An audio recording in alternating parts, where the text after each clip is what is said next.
અમિત આજે લગ્ન પછી પહેલીવાર પોતાની પત્નીને લઈને સાસરે જઈ રહ્યો હતો.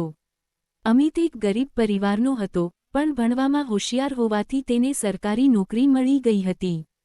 સરકારી નોકરી મળતા જ તેના માટે લગ્નના માંગા આવવા લાગ્યા. તેના ગરીબ મા બાપ પણ ઈચ્છતા હતા કે અમિતના લગ્ન કોઈ સારા ઘરે થાય. અમિતના ગામના એક પંડિતે તેનું માગું નજીકના શહેરના એક ખૂબ જ ધનિક પરિવારમાં નક્કી કરાવ્યું. અમિત તો કોઈ એવી ગામડાની છોકરી ઈચ્છતો હતો જે તેના મા બાપની સેવા કરી શકે. પણ ખબર નહીં એ પંડિતે તેના પિતાને શું સમજાવ્યું હતું કે પિતાએ તરત જ લગ્ન માટે હા પાડી દીધી. સગાઈ થતાં જ છોકરીવાળા તરત જ લગ્ન કરવાનું કહેવા લાગ્યા અને અમિતના પિતાએ પણ સંમતિ આપી દીધી. લગ્ન પહેલાં અમિતને એટલી પણ તક ન મળી કે તે પોતાની થનારી પત્ની સાથે વાત કરી શકે. અમિતની માતા આ વાત સમજી ગઈ હતી અને તેમણે અમિતના પિતાને કહ્યું પણ ખરું કે અમિતને એકવાર છોકરીને જોવા તો દો. પણ તેના પિતાએ કહ્યું કે લગ્ન પછી આખી જિંદગી જોયા જ કરવાનું છે. જો કે અમિત તો એમ જ ઈચ્છતો હતો કે તેના માતા પિતા જ તેના માટે છોકરી પસંદ કરે. પણ છોકરીવાળા લગ્નની આટલી ઉતાવળ કરતા હતા એટલે અમિતને થોડી શંકા થઈ રહી હતી. ખેર, લગ્ન થઈ ગયા અને અમિતને દહેજમાં ઘણું બધું મળ્યું. છોકરીવાળા તો અમિતને કાર પણ આપી રહ્યા હતા, પણ અમિતે ના પાડી દીધી કારણ કે તે દહેજ લેવાની વિરુદ્ધ હતો. જો કે, તેના પિતાના કહેવાથી તે માની ગયો. સુહાગરાતની રાત્રે જ અમિતને કંઈક જુગતું લાગવા માંડ્યું હતું, કારણ કે તેની નવી પત્ની આશાએ ન તો તેના માતા પિતાનું સન્માન કર્યું કે ન તો સુહાગરાતે અમિતને પોતાની નજીક આવવા દીધો. 2 દિવસમાં આશાએ ઘરના કોઈ કામને હાથ પણ નહોતો લગાવ્યો અને ઘરે આવતા કોઈ સંબંધી સાથે સરખી રીતે વાત પણ નહોતી કરી. અમિતે આશાને ઘણીવાર પૂછ્યું કે શું તારા લગ્ન મારી સાથે જબરદસ્તીથી કરવામાં આવ્યા છે? પણ આશાએ તેનો કોઈ જવાબ આપ્યો નહીં. અમિતના પિતા લગ્ન પછીથી જ શાંત થઈ ગયા હતા. અમિતની માતા આશાની બધી હરકતો જોઈ રહી હતી, પણ તેમણે આશાને સમજાવવાને બદલે અમિતને સમજાવ્યો કે નવા લગ્ન થયા છે, થોડા દિવસોમાં આશા બધું સમજી જશે. અમિતને હવે કંઈ સમજાતું નહોતું.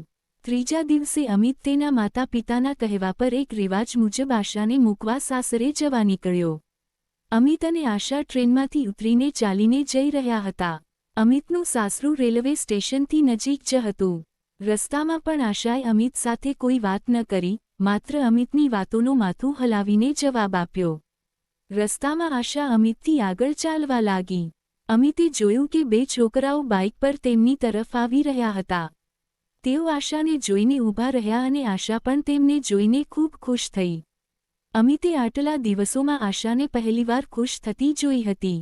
અમિત જ્યાં સુધી આશા પાસે પહોંચ્યો ત્યાં સુધીમાં તો પેલા બંને છોકરાઓ તેની તરફ જોતા જોતા ચાલ્યા ગયા. આશાના ચહેરા પર અપાર ખુશી દેખાઈ રહી હતી.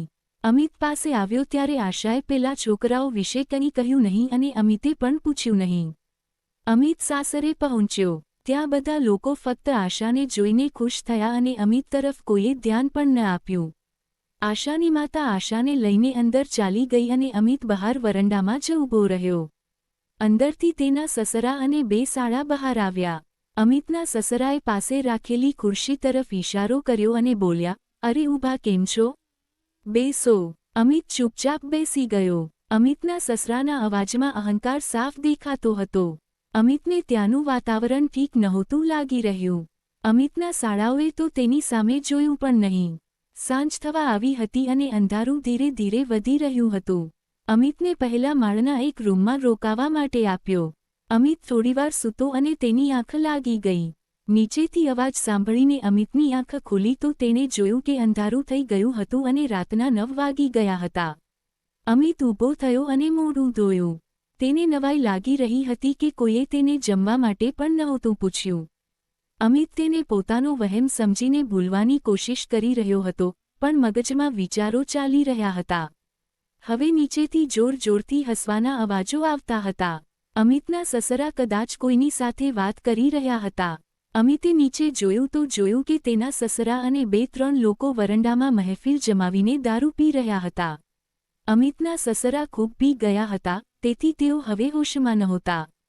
સસરા બોલી રહ્યા હતા, જોયો મારી બુદ્ધિનો કમાલ. મેં મારી બગડેલી દીકરીના લગ્ન કેવી રીતે એક ગરીબ છોકરા સાથે કરાવી દીધા. બાકી તમે લોકો તો કહેતા હતા કે આ બગડેલી છોકરી સાથે કોણ લગ્ન કરશે? આટલું કહીને તેઓ જોરથી હસ્યા અને બાકીના લોકોએ પણ તેમની વાતને ટેકો આપ્યો. અમિતના પગ નીચેથી જાણે જમીન સરકી ગઈ અને તે સ્તબ્ધ થઈ ગયો.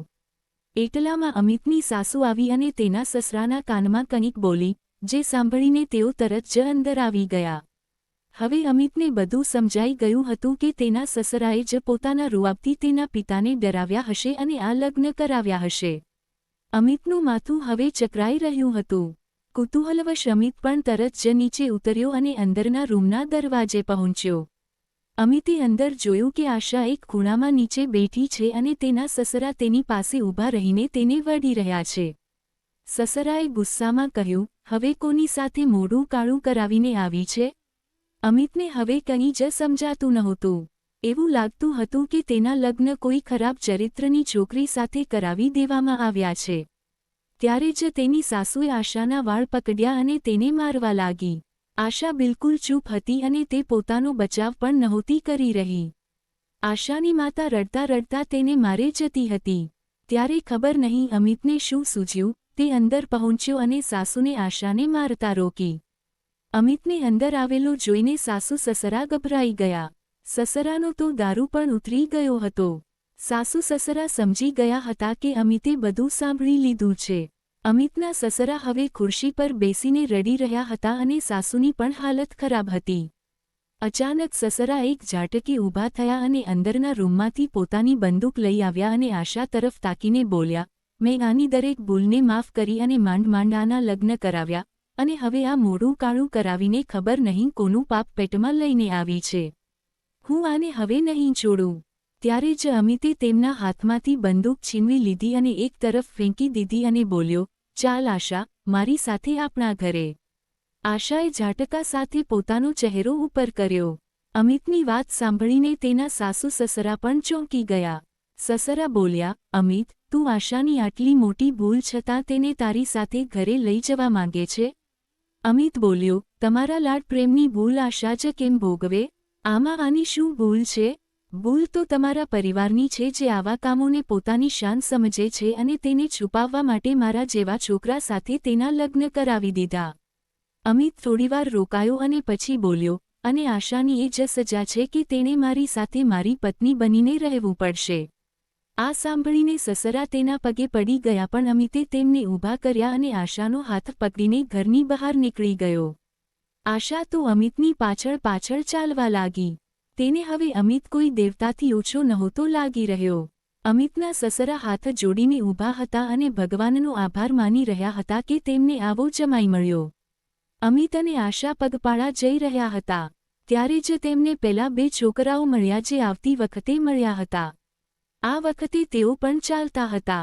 આશાને જોઈને તેમાંથી એક બોલ્યો, ચાલ આશા ડાર્લિંગ, તારા પેટમાં ઉછરી રહેલા આપણા બાળકને પડાવી દઈએ અને પછી ફરીથી મજા કરીશું. આટલું કહીને તે કુટિલતાથી હસવા લાગ્યો. તેણે આશાનો હાથ પકડવાની કોશિશ કરી તો અમિતે તેને પકડીને બરાબરનો ફટકાર્યો. જ્યારે બીજો છોકરો તેના સાથીને બચાવવા આવ્યો તો આશાએ તેના વાળ પકડીને તેને નીચે પાડી દીધો અને લાતોથી તેને અધમૂવો કરી નાખ્યો. બંનેને માર ખાતા જોઈને તેઓ ભાગી ગયા. આશાએ સાથ આપ્યો એ જોઈને અમિતને સારું લાગ્યું. અમિતે આશાનો હાથ પકડ્યો અને રેલવે સ્ટેશન તરફ ચાલવા લાગ્યો. ઘરે પહોંચીને અમિતે તેના માતા પિતાને કંઈ જ ન કહ્યું. હવે આશાએ અમિતના ઘરને એવી રીતે સંભાળી લીધું હતું કે અમિત બધું ભૂલી ગયો. જ્યારે આશાએ તેના પેટમાં રહેલા બાળકને ગર્ભપાત દ્વારા દૂર કરવાની વાત કરી ત્યારે અમિતે કહ્યું, આમાં આ માસૂમની શું ભૂલ છે? તો આશા અમિતના પગમાં પડી ગઈ અને રડવા લાગી. અમિતે તેને ઊભી કરી અને ગળે લગાવી લીધી અને બોલ્યો, આશા, તારા આ પશ્ચાતાપના આંસુ જ તારી પવિત્રતા છે. આશા અમિતના ગળે વળગીને રડતી રહી.